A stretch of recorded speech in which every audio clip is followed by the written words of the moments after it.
guys, so I just wanted to stop by real quick, and we're kind of looking at different perspectives, whether or not to sell or hold a piece of property in today's market.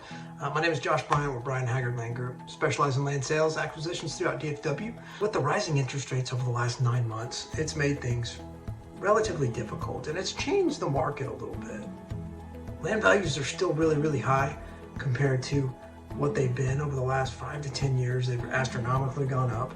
Interest rates have made it more difficult for developers to pencil certain things in. A lot of contracts have been dropped, but at the same time, a lot of contracts are moving forward. We just had to be creative. On the landowner side, we just had to explore different types of uses. With single family kind of taking a back seat, we started to look at different dense type of products. Built for rent is one of them that is still holding very strong to different type of products. Serves middle market. Multifamily is tough to get the zoning, but if you can find the right track and you can activate it with a more of a master plan, that's what we've helped people do as well. We have a lot of success in creating value that way, actually increasing the value from what it is now. So we've been able to look at different strategies and implementing those for a lot of our clients right now, kind of in the midst of kind of this changing market. But first perspective really is from a landowner perspective, and what I mean by is really a family-owned piece of land, and the executor of the estate is really an integral part of what this means. When it has to do with taxes, it has to do with farming, expenses. A lot of those items have gone up exponentially, in debt service, right? So debt service has gotten more expensive. Loans that are coming due, you got to kind of take a look at, hey, what's that interest rate going to look like? Can we afford it? And really making some tough decisions. But in today's market, you got to kind of take a look at how that's going to affect the rest of the family. You could sell, number one, and then circulate some cash after, paying off some expenses, paying off some debt, other members of the family, so they can kind of start their own nest egg for their future generations and their legacy. On the other hand, you can take some of that money, again, pay off some debt service if there is any, utilize a 1031 exchange and save on some capital gains tax, right into either another piece of property where it's, there's some upside in several years where all the growth is going, either up north or out east, for instance, here in DFW, or you could trade into, a shopping center or an income producing property where you had to have a steady stream of income coming in monthly to be circulated to all the family members and make sure everybody's taken care of, which can almost supplement some of, an occupation or a job and, create some of this passive income for some folks that might need it. So that's one way to look at it. By subdividing a piece of property, my recommendation always is really get a planner involved early, a land planner. And that's what we've done, is get civil engineer and a land planner involved really early, have those conversations with the city, because you want an overall vision for the property to kind of match up to what you're doing on this piece that you might be selling. So just FYI, I think it would be a good idea really to have somebody come in and take a look at the entire scope of what the track is. Secondly, you obviously we've been talking about banks and lending.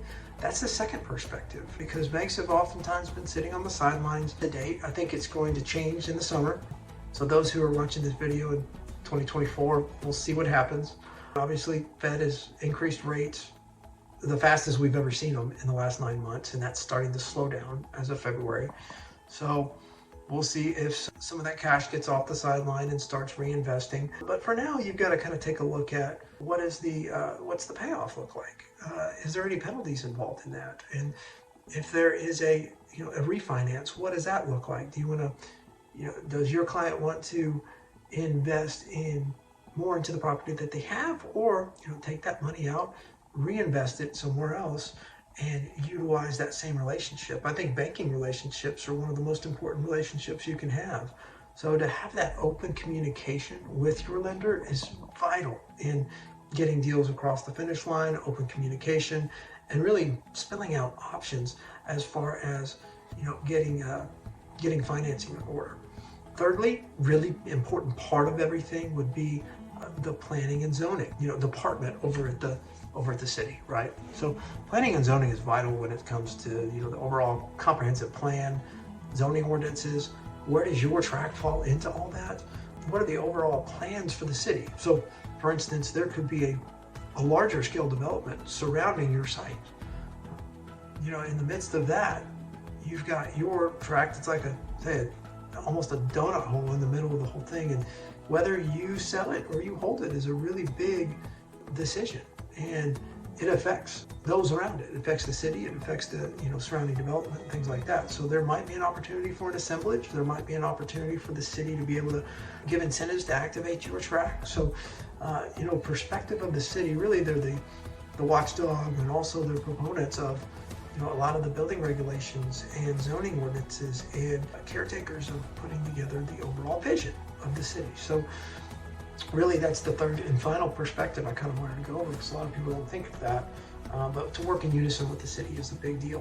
Whether it's these three perspectives, there's also the perspectives of some of the planners that I talked about earlier, from the civil to the land planners, and kind of their take and different effects that a land sale or not could affect several different folks. So we work from the ground up. So we work early, we work really hard. We bring in top consultants to work on really painting a picture that you and your family can be proud of, and starting to activate certain components within a master plan of your site, and kind of give you options for what you want.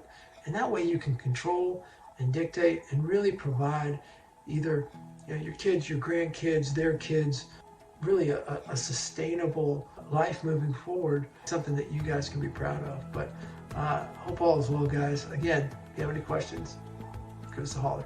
All is well.